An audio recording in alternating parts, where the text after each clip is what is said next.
Bonjour à toutes et à tous et bienvenue pour l'actu politique de la semaine. Cette semaine, je vais vous parler évidemment de la mobilisation sociale en cours, des suites de cette mobilisation sociale. Je vais vous parler aussi de la manière dont le gouvernement et Emmanuel Macron appréhendent la situation. Vous parler aussi de la manière dont Bruno Retailleau a géré les questions de maintien de l'ordre et la violence qui s'est déroulée, qui était d'abord une violence policière, même si lui nie cette violence, qu'il fait comme si elle n'existait pas. On a vu plusieurs images très scandaleuses circuler sur les réseaux sociaux.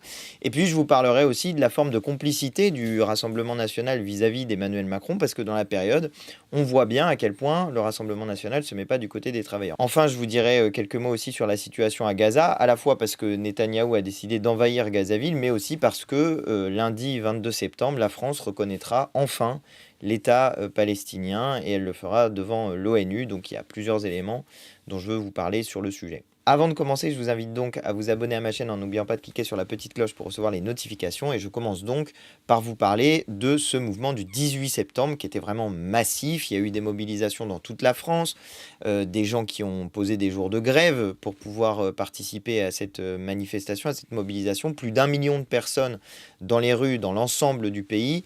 Et pour ce qui me concerne, j'étais à Paris et c'était vraiment une très grosse mobilisation avec des caractéristiques qui sont des caractéristiques nouvelles, à la fois bien sûr des caractéristiques qui existaient déjà, c'est-à-dire des mobilisations syndicales. On a vu beaucoup de drapeaux, de cortèges syndicaux, c'est normal, c'était une mobilisation qui était appelée par une intersyndicale, mais aussi eh bien, des nouveaux participants aux manifestations, des gens qui peut-être participaient pour la première fois d'ailleurs à des manifestations, et surtout donc des gens très jeunes, très engagés, alors même qu'ils ont un âge plus jeune, et ça c'est nouveau dans les mobilisations. Alors il y a toujours eu des jeunes bien sûr dans les mobilisations, mais ce qui est nouveau c'est le nombre de personnes d'un jeune âge qui s'investissent dans les questions politiques, syndicales, dans les luttes pour le monde du travail.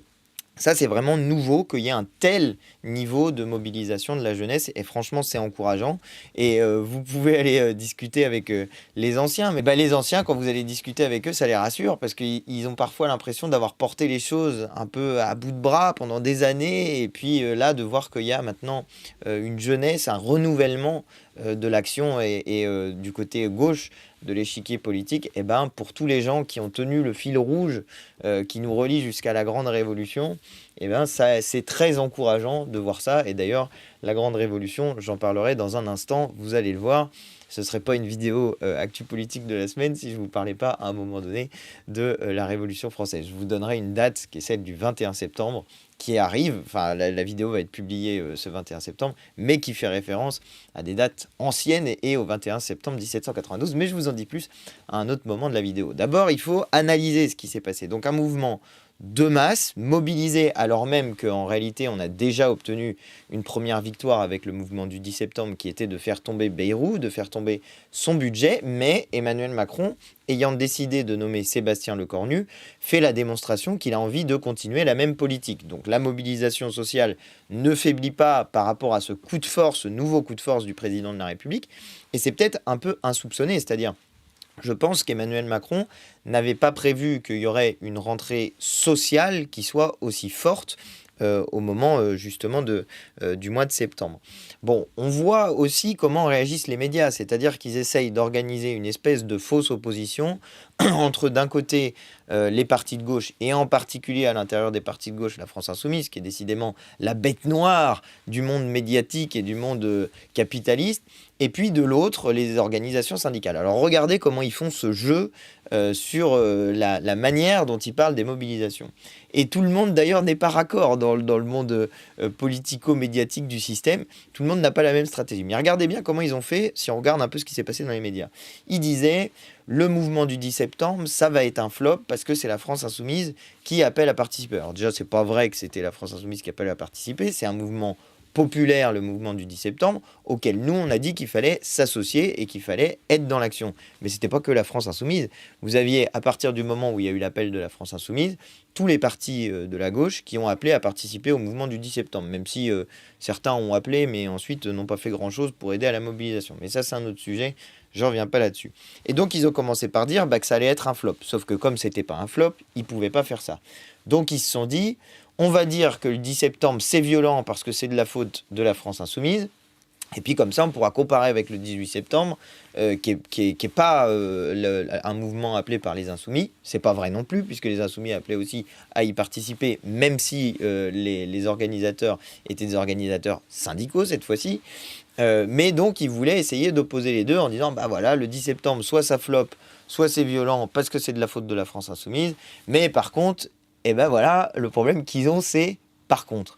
Parce que, du coup, ça a obligé les médias à se mettre dans une situation, et certains politiques à se mettre dans une situation où ils étaient obligés de reconnaître que le 18 septembre était massif pour pouvoir dire que c'était parce que c'était pas la France Insoumise qui appelait. Encore une fois, c'est pas vrai.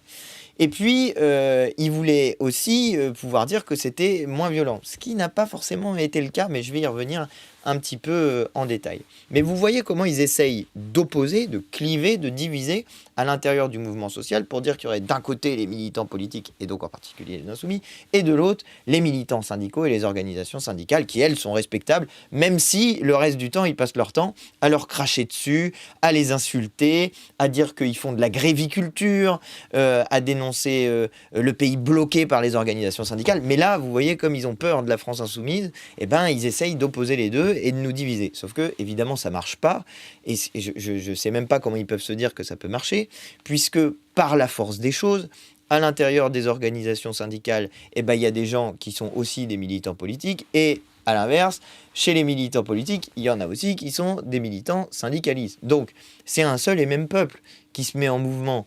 La question qu'il faudrait se poser, et je vous la poserai tout à l'heure, c'est peut-être ceux qui manquent, ceux qui ne sont pas là, ceux qui n'appellent pas, ou ceux qui, au contraire, critiquent le mouvement et se contentent d'attendre. Et vous voyez bien évidemment que je pense au Rassemblement national. Enfin, Rassemblement, vraiment le mot est trompeur, parce que Front National, c'était plus correct, puisque, effectivement, il ne participe pas à faire un rassemblement.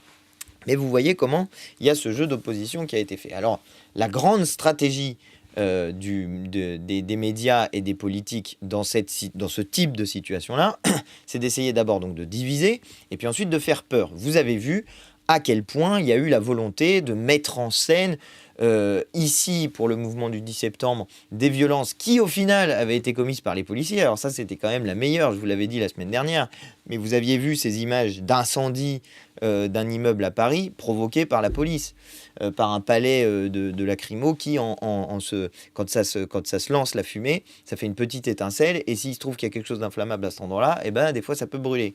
Donc le palais de la police qui a foutu le feu à un immeuble, un palais de la police qui est tombé dans une voiture qui a foutu le feu à la voiture. En Essonne, je vous l'avais dit, ils ont foutu le feu à un bas-côté vers Amazon à Brétigny-sur-Orge. Bref, donc les images de violence, et encore une fois, des incendies, c'est pas des violences contre des personnes, c'est des biens qui peuvent être abîmés, mais justement, il y a une question qui est posée dans le terme violence. Et là encore, je vais y revenir, parce que vous avez vu que pour le mouvement du 18 septembre, ils ont essayé de faire monter la tension, mais du côté de Bruno Retailleau, et d'une certaine manière, j'allais dire, du côté de Bruno Retailleau et de l'extrême droite uniquement. C'est-à-dire que, comme les médias et les macronistes étaient occupés à essayer de distancier mouvement social et France Insoumise, en particulier, on pourrait dire les autres partis de gauche, mais en réalité, ils essayent vraiment de jouer une opposition vis-à-vis de la France Insoumise. Donc comme ils étaient occupés à ça, fallait dire par la force des choses des trucs comme « Ah oui, mais quand c'est un mouvement qui est organisé par les syndicats, c'est plus encadré, c'est plus dans un respect des règles, etc. etc. » Mais Retailleau, lui, il n'en a rien à faire de tout ça. Pour lui, tout ça, le mouvement social, c'est juste des sales gauchistes qui sont de la France insoumise, dans sa tête à lui.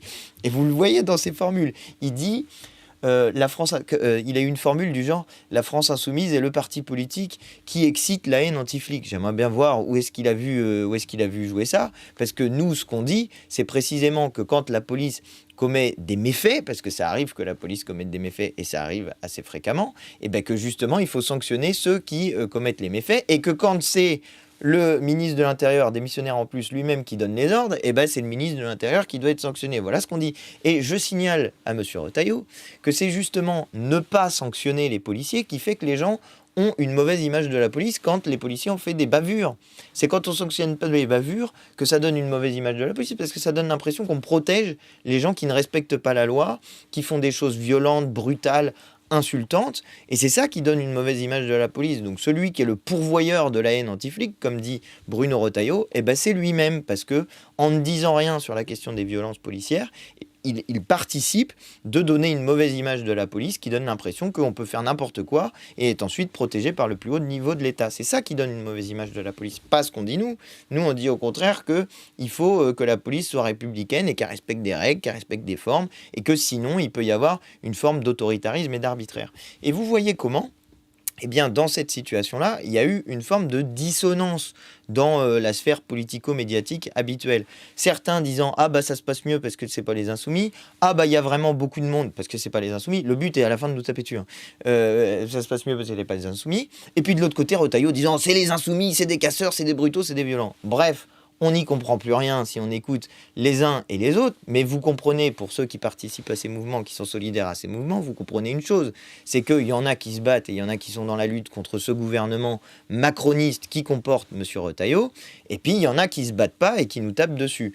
Jusqu'au Rassemblement national, qui alors là fait vraiment la démonstration trait pour trait qu'il est toujours du côté du capitalisme et toujours du côté du gouvernement dès que ça chauffe un peu, puisque le Rassemblement national a dit à peu près la même chose que Bruno Retailleau sur le sujet, en parlant de casseurs, en disant soutien à la police, enfin en faisant toutes ces choses-là. Et vous avez vu comment ils ont une nouvelle fois essayé de créer une ambiance de stress, de peur, etc., en parlant de ces fameux chars Centaure, ces blindés Centaure de la gendarmerie, où ils ont dit qu'ils en déployaient 24, je crois, Centaure de la gendarmerie, donc ces espèces de gros blindés.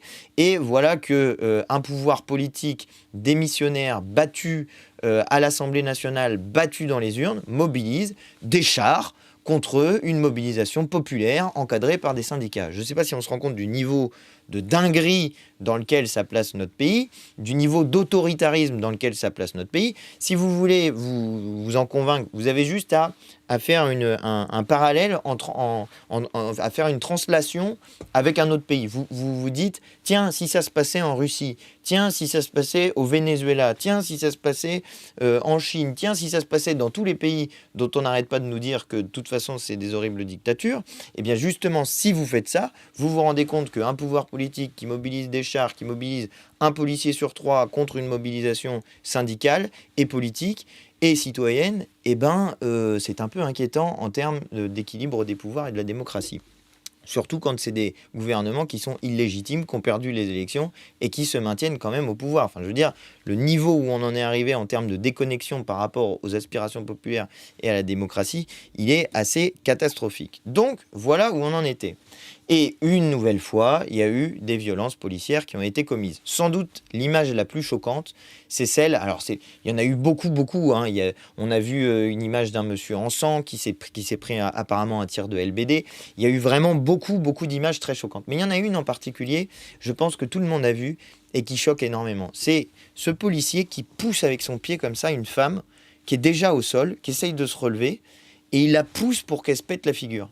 Et il y en a un deuxième qui arrive et qui recommence. Voilà, une forme de brutalité gratuite contre une personne qui est déjà au sol, qui est en difficulté, qui essaye de partir. En plus, on lui dit « casse-toi » ou je sais pas quoi, enfin des propos qui sont assez durs. Et elle dit « mais j'essaye de partir ». En fait, ils sont en train de la pousser pour qu'elle reste au sol. Ça, c'est des comportements qui sont humiliants, qui sont volontairement humiliants, qui sont brutaux, qui sont violents, qui visent à faire en sorte que on humilie une personne qui est déjà très en difficulté. Et en plus, une femme. Tout ça est vraiment... ça montre la forme de... ils se sentent impunis, quoi. Ils se sentent impunis, et comme ils se sentent impunis, eh bien, ils commettent ce genre de violence gratuite contre des personnes. Or, normalement, les violences qui sont commises par la police, si ce sont des violences légitimes, parce que la force policière, elle a le monopole de la violence physique légitime, en tout cas, c'est ce qu'on lui donne dans la loi, eh bien, ces violences qui sont donc illégitimes, elles doivent être sanctionnées parce que sinon elles se produisent sans arrêt. Et c'est justement ce que ne fait pas M. Retailleau, et c'est bien pour ça que je dis que c'est lui le pourvoyeur principal de la haine anti-flic, puisqu'il appelle ça comme ça, puisqu'en ne sanctionnant pas ce genre de comportement, en ne disant rien, tout en parlant de violence des manifestants à propos de blocage, à propos parfois de dégradation de biens matériels. Je ne vais pas vous dire le contraire. Ça serait faux de dire qu'il n'y a pas des gens qui cassent des vitrines ou je ne sais pas quoi. Mais il s'agit de biens matériels. Et d'ailleurs, dans le code pénal, c'est moins puni de dégrader des biens matériels que de s'en prendre physiquement à quelqu'un. Et attendez, je vais aller plus loin. Dans le cadre légal actuel, quand un policier commet ce type de bavure, c'est-à-dire quand il commet une violence qui est une violence gratuite, normalement, il est davantage puni. Bah oui, c'est logique. Il est davantage protégé par son uniforme parce qu'on considère que s'en prendre à quelqu'un qui porte l'uniforme, ça doit être davantage sanctionné parce que normalement, les policiers sont là pour nous protéger. Mais à l'inverse, le corollaire de ça, c'est que si tu t'en prends gratuitement à quelqu'un alors que tu portes l'uniforme, tu salis l'uniforme, donc tu es davantage puni. Or, c'est pas du tout appliqué à l'heure actuelle. Ça n'existe pas, ce type de sanctions contre les policiers quand ils outrepassent leurs fonctions et leur rôle. Donc, vous voyez comment ce tableau est en place et comment il y a, d'une certaine manière, une France qui se mobilise, une France qui est en lutte, et puis une France qui fait tout ce qu'elle peut pour mettre le couvercle sur la mobilisation. Pourquoi ? Parce qu'on est au point crucial, on arrive au point central, au nœud du problème depuis le début. Ce qu'on vous répète avec Jean-Luc Mélenchon depuis maintenant des années. À la fin, ça se termine entre l'extrême droite et nous. Ça se terminera entre ceux qui feront tout ce qu'ils peuvent pour défendre jusqu'au bout le capitalisme et le capital. Ça, c'est l'extrême droite qui est prête à cibler des boucs émissaires, qui soient étrangers, qui soient musulmans, qui soient d'origine je ne sais quoi, et qui disent qu'in fine, il faut supprimer le droit du sol. Je vous l'ai déjà dit, ils font ça pour essayer de diviser la population en tranches, de faire des petites tranches de population et puis de les opposer les uns aux autres. Ça, c'est ce que fait toujours l'extrême droite et vient toujours en soutien du capitalisme quand il est en difficulté. Allez regarder ce qui s'est passé dans les années 30. C'est exactement ça qui s'est passé dans de nombreux pays d'Europe dans les années 30. Et puis de l'autre côté, eh bien, la France qui dit qu'il faut partager la richesse, qu'il y en a qui ont pris beaucoup d'argent, qui se sont bien gavés dans les années précédentes, mais qui ne payent pas leur juste part d'impôt. Et cela cherche au contraire à provoquer une unité du peuple, à faire en sorte qu'on ne trie pas les gens suivant leur religion, leur couleur de peau, leur origine, leur statut national ou étranger ou je ne sais quoi. On ne fait pas de tri à l'intérieur des gens et au contraire, on essaye de rassembler, de faire peuple tous ensemble pour lutter contre ceux qui se sont accaparés et la richesse et le pouvoir politique et le pouvoir médiatique pour essayer de nous bourrer le crâne sans arrêt, comme je suis en train de vous expliquer les méthodes qu'ils utilisent pour nous bourrer le crâne. Voilà, vous avez l'affrontement entre les deux et vous comprenez, je pense, assez spontanément pourquoi le Rassemblement national ne peut pas appeler aux mobilisations sociales, ne peut pas participer aux mobilisations sociales, puisque ceux qu'il essaye de convaincre, c'est justement les ultra-riches de notre pays et les capitalistes, pour qu'ils se mettent à faire leur campagne, comme certains capitalistes avaient fait la campagne des fascistes, enfin certains, la majeure partie en fait, des capitalistes avaient fait la campagne des fascistes dans les années 30. Vous voyez, on est typiquement dans ce type de moment-là. Et ça vous explique comment, voici que tout le monde oublie que M. Retailleau est un ministre macroniste. À l'heure actuelle, M. Retailleau, il fait comme s'il était d'extrême droite, mais c'est un ministre macroniste. Il soutient la politique du gouvernement macroniste. Il est dans le bloc macroniste. Et vous entendez pourtant Madame Le Pen, qui prétend être la première opposante à Emmanuel Macron, ce qui n'est pas le cas, mais vous entendez Madame Le Pen parler comme M. Retailleau. M. Retailleau parler comme Madame Le Pen. Former un espèce de bloc macroniste raciste, c'est une version encore plus raciste du macronisme. Je ne suis pas en train d'exonérer de leur responsabilité des macronistes qui ont par exemple fait la loi immigration. Mais vous êtes dans cette situation où Madame Le Pen se fait la meilleure avocate des propos de Bruno Retailleau, ministre macroniste. Et vous voyez pourquoi cet affrontement est un affrontement qui est insoluble, qui est irrésoluble. Parce que d'un côté, il y en a qui défendent les capitalistes, et de l'autre, il y a ceux qui défendent le peuple, les travailleuses et les travailleurs, et qui essayent de faire en sorte que les premiers l'emportent sur les seconds, et pour ça, en essayant de créer un maximum d'unité populaire. Et vous voyez comment, dans la période, la gauche fait la démonstration de sa capacité à convaincre. J'ai vu passer un sondage qui me fait hurler de rire. Je vous dis la vérité, c'est un sondage qui me fait hurler de rire. Alors, vous savez toutes les critiques que j'ai sur les sondages, mais la critique principale que j'ai sur les sondages, c'est la sous-représentation chronique des électeurs de la France insoumise, justement. Et c'est bien pour ça que quand vous avez des sondages, vous ne comprenez pas pourquoi les sondages mettent la France insoumise toujours assez faible et qu'ensuite on fait des résultats électoraux qui sont très très bons, ce qui fait qu'un certain nombre de personnes d'ailleurs font des mauvaises analyses politiques en se disant qu'on serait juste des champignons électoraux appelés à disparaître à chaque élection. Puis ils attendent l'élection où on va disparaître, puis on disparaît jamais, on progresse à chaque élection. Donc ils se disent mais qu'est-ce que c'est que cette histoire ? Les sondages disaient l'inverse et les insoumis progressent à chaque fois. Bah oui, parce que ce que les sondages n'arrivent pas à capter, c'est la partie de notre électorat qui est la partie la plus jeune et la plus populaire. Tout simplement parce que les gens vont moins voter, mais par la force des choses, ils participent aussi moins au sondage. Donc, quand vous avez des échantillons qui sont des échantillons insoumis dans les instituts de sondage, déjà, ils sont trop faibles par rapport à la population insoumise réellement. C'est-à-dire, je vous donne un exemple, ils vont trouver 10% d'électeurs de Mélenchon dans leur échantillon de base. Mais ils le redressent, c'est-à-dire qu'ils donnent un poids plus important à ces 10% d'électeurs pour le faire passer à 22, puisque dans l'élection présidentielle, on a fait 22. Mais puisque je viens de vous dire qu'ils n'arrivent pas à trouver le cœur de l'électorat insoumis, qu'est-ce qu'ils font ? Ils vont donner du poids à ceux qu'ils ont trouvés. Or, ceux qu'ils ont trouvés, c'est ceux qui ont plutôt les caractéristiques sociales d'électeurs de gauche, mais qui votent Mélenchon en deuxième choix. Ils auraient préféré voter Europe Écologie ou PS, mais comme ils se disaient, Mélenchon peut gagner l'élection présidentielle, je vote pour eux. Donc quand vous leur donnez davantage de poids à ces électeurs-là dans les sondages, quand vous augmentez leur pondération dans le sondage, du coup, ce que vous faites, c'est que vous donnez davantage de poids à des partis comme le Parti Socialiste ou Europe Écologie Les Verts, un peu moins le Parti Communiste, mais quand même un petit peu, et que du coup, vous avez une lecture des événements qui est mauvaise. Mais je vous dis tout ça pour vous dire que, en dépit de ça, vous vous retrouvez quand même avec un sondage qui dit que les Français sont de manière écrasante favorable à la taxe Zuckman, c'est-à-dire à cette fameuse taxation des patrimoines qui dépassent les 100 millions d'euros. Ben oui, les gens, ils sont pas cons. Ils ont bien compris que 100 millions d'euros, ça concernait pas grand monde et que même s'ils gagnaient au loto, ils n'auraient pas les 100 millions d'euros en question. Il faut jouer à l'euro million pour réussir à avoir les 100 millions. Et encore, il faut qu'il y ait plein de gens qui n'aient pas gagné pendant un certain nombre de temps pour que vous dépassiez la barre symbolique, enfin plus symbolique du coup, mais que vous dépassiez la barre des 100 millions d'euros. Et donc les gens, ils se disent, bah oui, quand même, on demande à tout le monde de faire des efforts et on ne va pas en demander à ceux qui ont plus de 100 millions d'euros de patrimoine. Qu'est-ce que c'est que cette histoire ? Et vous voyez comment, dans ce sondage, vous êtes sur des taux favorables à la taxe Zuckman, y compris chez les gens de droite. Alors le plus drôle, c'est chez les Républicains. Chez les Républicains, pour le coup, ils n'ont pas de problème, les instituts de sondage, à reconstituer l'électorat, les Républicains. Mais vous voyez à quel point c'est immense. Et c'est là que ça devient très intéressant.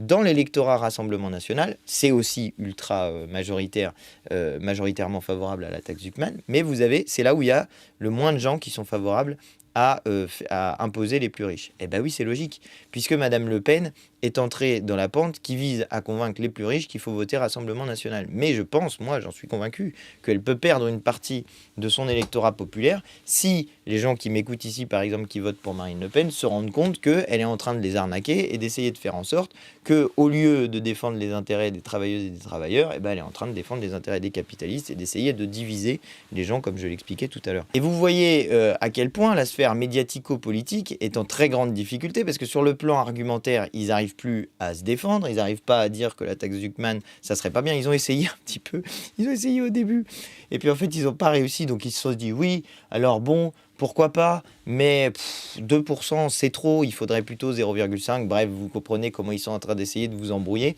Alors que moi, sur les pancartes que j'ai vues dans la manifestation, il y avait écrit 2%, c'est que le début. Et j'en ai vu une autre qui m'a fait marrer, qui était la taxe Zuckman à 100% et on sera content, ou un truc comme ça. Ça me fait rire parce que je me dis, ils essayent de nous bourrer le crâne sur oh là là, mon Dieu, les riches sont des gens fantastiques, mais les gens ne cèdent pas. C'est-à-dire, la réflexion qui est une réflexion logique, c'est de se dire, ok, il y a des gens qui s'enrichissent, mais à l'autre bout de l'échelle, il y a des gens qui sont extrêmement pauvres.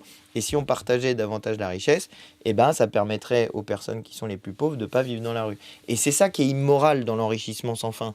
L'enrichissement sans fin, à la limite, il n'y aurait pas de problème si jamais, on n'était pas dans une planète aux ressources finies, et deux, il n'y avait pas de pauvres. Si jamais tout le monde pouvait vivre à sa faim, avoir des loisirs, avoir un toit sur la tête, etc., etc., je pense que les gens, ils n'auraient pas vraiment de problème avec le fait que les autres, les ultra-riches s'enrichissent. Mais là, c'est pas ça la situation. La situation, c'est une extrême pauvreté. La situation, c'est les travailleurs, même quand ils bossent, ils sont pas assez payés pour payer les factures. C'est un endettement des gens qui aussi travaillent et qui n'arrivent plus à rembourser les emprunts. Bref, c'est une situation qui n'est pas une situation économique qui permet de dire « Ah oui, youpi, vive l'enrichissement des riches ». Non, c'est une situation économique dans laquelle il y a une demande de partage de la richesse. Voilà la situation où on en est. Et maintenant, il y a vers quoi on va. Alors, petit 1, il ne faut pas lâcher la pression. Et c'est la raison pour laquelle je vous ai dit que j'allais vous parler du 21 septembre. Parce que le 21 septembre 1792, on a fait tomber la monarchie. Et on a proclamé pour la première fois la République dans notre pays. Il ne faut pas oublier que la République, elle est née d'une révolution, la Révolution française. Et ça, tout le monde a un peu tendance à l'oublier. Mais justement, le 21 septembre 2025, c'est un dimanche, et donc c'est une bonne date pour célébrer la République et faire la fête de la République, puisque Macron est en train de mettre en cause la République. Donc, il y a des organisations de jeunesse et les gens qui ont lancé le mouvement du 10 septembre qui appellent à prendre les places de la République le 21 septembre. Il y en a un peu partout en France, donc c'est pas très difficile. Vous en choisissez une par département et puis vous vous rassemblez sur la place de la République qui est dans la ville centrale du département. À Paris et en région parisienne, évidemment, le rassemblement sera sur la place de la République elle-même, c'est-à-dire la grande place de la République à Paris à 15h. Je vous invite à y participer, à y venir si vous le pouvez. Et puis, je vous dis un truc. Je vous dis, à mon avis, il faut y aller avec des drapeaux tricolores. Pourquoi ? Parce que le moment politique dans lequel on est, c'est un moment dans lequel on revendique la capacité de gouverner notre pays. Et je sais qu'il y a beaucoup de gens qui se disent « Ah, mais le drapeau, il a été récupéré par l'extrême droite, qui le sort à tout bout de champ, et qui le transforme en quelque chose de raciste, qui essaye d'en faire un élément d'exclusion. » Mais ce n'est pas le cas. Je veux dire, il y a une bataille qui existe sur le sujet. Bien sûr, ça a été le drapeau qui a servi aussi pendant la colonisation. Bien sûr, c'est le drapeau qui a servi aussi pendant Vichy. Mais précisément, à chaque étape, eh bien, nous avons vaincu. Et nous avons vaincu nos adversaires, y compris qui se revendiquaient de ce drapeau, en particulier, je pense, ici à Vichy. Et moi, ce 21 septembre, je vous invite à venir avec vos drapeaux tricolores. Pourquoi ? Parce que justement, ce qu'on doit célébrer, c'est la République. Parce que ce qu'on a comme objectif, c'est de conquérir le pouvoir dans notre pays, de préparer la 6e République. Bien sûr, on n'est pas content de l'usage qui est fait à l'heure actuelle du drapeau tricolore, parce que du côté de l'extrême droite, ils utilisent le drapeau pour en faire un symbole raciste. Parce que quand des policiers portent le drapeau tricolore sur l'épaule et commettent des violences policières, eh bien, on n'est pas très satisfait de voir que ce drapeau est utilisé pour commettre des violences. Mais par contre, on ne doit pas se laisser voler un symbole qui appartient à tout le monde. Et moi, je vous invite vraiment à l'amener parce que ça rappellera à tout le monde aussi au passage que ce drapeau est né de la Révolution française, de la Révolution de 1789, qu'en 1792, on a fait tomber la monarchie, on s'est débarrassé de Louis XVI et qu'on a établi la République le 21 septembre 1792. Donc c'est le moment de célébrer un drapeau révolutionnaire et de venir avec en manifestation. Et puis si vous n'avez pas envie, eh ben, venez habillé en bleu ou en rouge et comme ça, ma foi, ça mettra une ambiance. Il y a les vestes des cortèges syndicaux et notamment de la CGT qui sont rouges, c'est très bien. Il y a le maillot de l'équipe de France, il est bleu, c'est très bien. Et les deux ensemble, eh bien ma foi, ça fera une manifestation très colorée et qui enverra, je pense, un beau signal à ceux qui se mettent à distance des manifestations au nom du peuple, tout en prétextant, tout en disant être les défenseurs du drapeau tricolore. Si vous voulez énerver l'extrême droite, venez avec des drapeaux, venez célébrer la République, ils sauront plus quoi dire. Alors parce que d'habitude ils disent soit qu'on est violent, soit qu'on n'aime pas notre pays. Eh ben si on n'est ni violent et qu'on aime notre pays, qu'est-ce qu'ils vont bien trouver à dire cette fois-ci sur nos mobilisations ? Ça fait apparaître le fait que certains qui prétendent défendre la France, eh bien, quand il s'agit de défendre les travailleurs, quand il s'agit de défendre les ouvrières, les ouvriers, les gens qui, y compris, ne bossent pas, ne trouvent pas de travail, les retraités, bref, quand il s'agit d'être là, mobilisés et de faire peuple tous ensemble, ils ne sont pas là parce que juste, ils ont envie de défendre les capitalistes plutôt que d'être du côté du peuple. Voilà ce que je voulais vous dire sur ce 21 septembre et je pense que c'est important de se souvenir que dans notre histoire, on a des dates révolutionnaires qui ont du sens, qui sont symboliquement très puissantes et de rappeler qu'il n'est pas question que les symboles nationaux soient des symboles d'exclusion et qu'au contraire, on doit s'en servir comme des symboles d'inclusion. Et je vais aller même plus loin, y compris pour les personnes étrangères qui sont dans notre pays, parce que pour beaucoup, ils font... Parce que eux, quand ils parlent de la France, quand ils font référence à la France, ce à quoi ils pensent, c'est liberté, égalité, fraternité, et que normalement, quand ils arrivent en France, ils sont au pays des droits de l'homme et du citoyen. Vous avez remarqué qu'avec des gens comme Bruno Retailleau au ministère de l'Intérieur, c'est pas tout à fait le cas. Et imaginez avec des gens comme Madame Le Pen au même type de poste, et ben ça serait pas aussi le cas. Voilà en tout cas ce que je voulais vous dire pour ce mouvement et les suites de ce mouvement. Bien sûr, désormais, la question qui est posée, c'est ce qui va se passer dans la sphère politique à l'Assemblée nationale. Et là, il y a plusieurs options. Soit M. Lecornu vient et dépose un vote de confiance, demande un vote de confiance, et il sera sans doute battu, puisque désormais, il y a de plus en plus de partis qui disent qu'ils ne vont pas voter la confiance si jamais ils la demandent. Soit ils ne demandent pas la confiance et la France Insoumise déposera une motion de censure pour qu'il y ait un vote de confiance, pour qu'on puisse voir qui censure le gouvernement et qui ne censure pas, et le plus vraisemblable est qui tombe. Et bien, soit il y en a quelques-uns qui participent à sauver le macronisme, et là, ça peut être soit le PS, soit le RN, mais j'ai l'impression que le PS est en train de s'éloigner de cette option. Et donc, on arrivera à la question qui est la question qui existe depuis 2022. Où est le problème? Tiens, cherchons, regardons. Le problème est à l'Élysée, il s'appelle Emmanuel Macron, et c'est lui qui doit dégager pour qu'il y ait des élections présidentielles anticipées qui permettent de trancher une bonne fois pour toutes entre est-ce que les gens veulent aller vers la situation extrême droite ou est-ce qu'ils veulent aller vers la question du partage des richesses. C'est ça la grande question qui est posée, raison pour laquelle aussi la France Insoumise a déposé une motion de destitution qui est signée aujourd'hui par 104 députés, des insoumis, des écologistes, des communistes, pas de socialistes, pas de Rassemblement national, et où on verra bien qui vote la destitution du président de la République et qui est réellement dans une opposition à Emmanuel Macron, de qui est prêt à aller vers une élection présidentielle anticipée et redonner la parole au peuple, parce que c'est que comme ça qu'on arrivera à trancher la question politique qui est posée. Voilà ce que je voulais vous dire sur ce mouvement. Vraiment, mobilisez-vous le 21 septembre. On attendra d'avoir les dates qui viennent après ce 21 septembre, mais la grande date, c'est celle-ci. Je termine en disant quelques mots sur Gaza. Monsieur Netanyahou a décidé d'envahir la ville de Gaza, Gazaville, et où il y a l'essentiel de la population palestinienne qui reste. C'est des bombardements, c'est une opération terrestre, c'est la poursuite du génocide dans sa phase la plus brutale, la plus violente, puisque continue par ailleurs la famine dans la bande de Gaza. Et j'ai vu un chiffre de l'UNICEF qui m'a choqué, qui est qu'il y a 10 000 enfants dans la bande de Gaza qui ont besoin d'une aide alimentaire d'urgence pour malnutrition, pour faire face à une malnutrition, ou si jamais vous dépassez un certain seuil, ensuite c'est extrêmement difficile de revenir en arrière, et ça veut dire des enfants qui meurent de faim. C'est ça la situation à l'heure actuelle dans la bande de Gaza. Et donc, moi ce que je veux vous dire, c'est qu'il faut que nos yeux soient tournés vers Gaza. Je dis franchement, encore une fois, bravo et merci à toutes celles et ceux qui participent à la flottille pour rompre le blocus à Gaza, pour essayer de faire en sorte qu'on empêche Netanyahou de continuer son génocide, parce que c'est de cela dont il s'agit.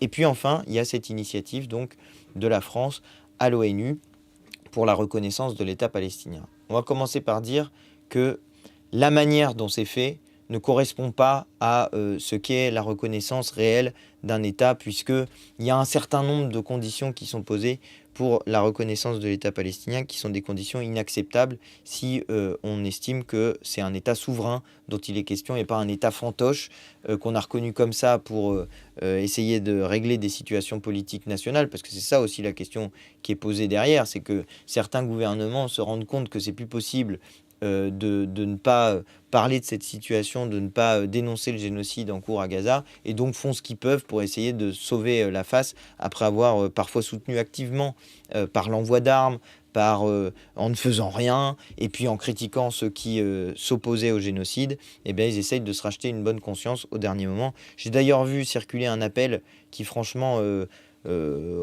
ça commence à faire un peu gros, quoi. Quand on voit que toutes les organisations de gauche signent un appel dont sciemment ils mettent de côté la France Insoumise pour essayer de dire que d'une certaine manière ils se rassemblent entre les gens qui sont respectables aux yeux de la sphère médiatique. Franchement, moi je trouve ça assez dégueulasse, et je le dis très clairement, parce que ça ne devrait pas être acceptable, ce genre de méthode. Mais passons, c'est pas grave, ce qui compte c'est ce qui va se produire. Et je pense que même si on a plein de critiques à faire à cette reconnaissance de l'État palestinien sous la forme sous laquelle il est fait à l'ONU ce 22 septembre, je pense qu'il faut quand même célébrer ce qui est une victoire des mobilisations populaires. Parce que oui, c'est une victoire des mobilisations populaires que enfin la France reconnaisse l'État palestinien et entraîne dans cette reconnaissance un certain nombre d'États, en tout cas le fasse à l'ONU, sur la sphère internationale.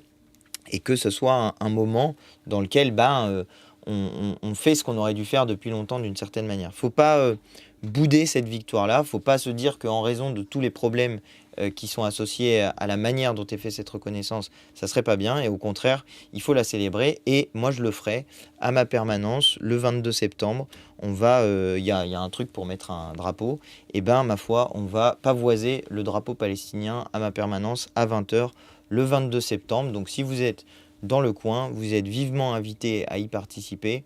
Et ça sera, je crois, un moment important, marquant pour toute notre génération et enfin pour tous ceux qui sont là à l'heure actuelle dans notre pays. Je crois que c'est un moment qui est un grand moment historique pour nous et il faut le célébrer à sa juste mesure avec toutes les critiques qu'on peut faire sur le sujet, mais il ne faut pas bouder le fait qu'on a obtenu cette victoire-là et espérer qu'elle soit une pression supplémentaire pour mettre fin au génocide à Gaza. En tout cas, je l'espère très fortement. Voilà ce que je voulais vous dire cette semaine. J'espère que ce que j'ai dit vous a intéressé. Si c'est le cas, je vous invite à vous abonner à ma chaîne en n'oubliant pas de cliquer sur la petite cloche.